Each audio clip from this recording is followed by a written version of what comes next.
కుమార్ గాజుల నన్ను చూస్తూ నవ్వుతూ ఉంటే నా సామ్రాజ్యాన్ని నేను నిర్మించుకున్నాను అన్నాడంట ఒకరు. అదేంటి అదేలా సాధ్యమైంది అని అడిగితే అప్పుడు చెప్పాడంట, తెలివైన వాడిగా కనపడడం ఆపివేస్తూ ఉంటే ధనవంతుడిగా ఎదగడం ప్రారంభించబడుతూ ఉంటుంది, మొదలు పెట్టడం జరుగుతుంది అన్నాడంట. అదేలా అని అనుకుంటూ ఉన్నారా? ఒక పిల్లోడు రాజు దగ్గరికి వెళ్తూ ఉన్న క్రమంలో ఆ రాజు ప్రతిరోజు ఒక వెండి నాణాన్ని ఒక బంగారు నాణాన్ని అక్కడ ఉంచి ఏది విలువైనదో తీసుకో అని అంటే ఆ పిల్లోడు వెండి నాణాన్ని తీసుకుంటూ వెళ్ళిపోయేవాడంట.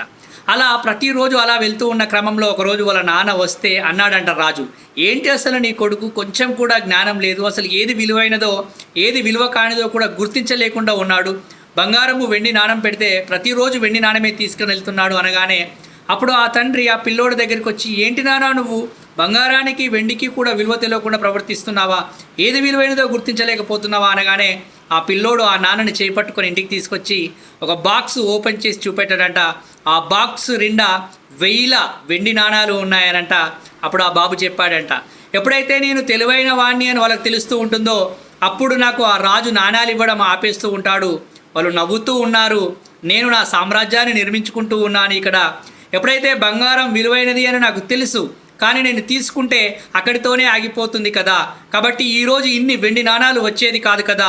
ఆలోచించు మిత్రమా ఒక్కసారి నీ జీవితం గురించి కూడా.